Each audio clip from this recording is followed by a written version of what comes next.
ছানার কোফতা কারি বানানোর জন্য এখানে আমি 1 লিটার মতন দুধ ব্যবহার করেছি। দুধটা ফুটে আসলেই 1 ঢাকনা ভিনিগার জলের মধ্যে গুলেই আমি দুধ থেকে ছানা কেটে নিলাম। এবারে একটা ছাঁকনির ওপরে ছানাটাকে ঢেলে এটার জল ঝরিয়ে নেব। এবারে যতটা ছানা ঠিক তার অর্ধেক কাপ মতন আমি এখানে ময়দা ব্যবহার করেছি। তার মধ্যে 1 চামচ নুন, একটু হলুদ, একটু লঙ্কার গুঁড়ো, একটু ধনের গুঁড়ো, একটু জিরের গুঁড়ো, একটু চাট মশলা দিয়ে আর দিয়ে দেবো সামান্য একটুখানি মিষ্টি। এখানে আমি গুড় ব্যবহার করেছি। এবারে হাতের এই চেটোর সাহায্যে ভালোভাবে ডলে আমি এই ছানাটাকে ভালোভাবে মেখে নিচ্ছি, যাতে একটুও লাম্পস না থেকে যায়। এবারে এই যেরকম ধরনের আপনারা শেপ চান সেরকম শেপ দিতে পারেন। আমি এখানে একটু চ্যাপ্টা টাইপের শেপ ব্যবহার করেছি।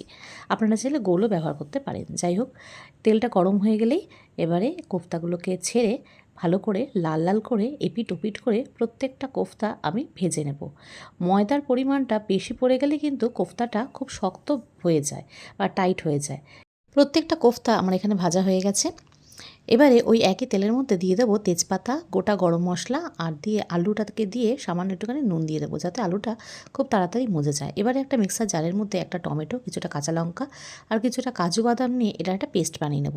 আলুটা যখনই ভাজা হয়ে যাবে তখন আমি ওই পেস্টটা দিয়ে দেবো আর দিয়ে দেবো নুন, একটু হলুদ, একটু লঙ্কার গুঁড়ো, একটু ধনের গুঁড়ো, একটু জিরের গুঁড়ো আর একটু সামান্য একটুখানি গুড় দিয়ে ভালোভাবে ঝোলটাকে চাপে ঢেকে ঢেকে ফোটাবো।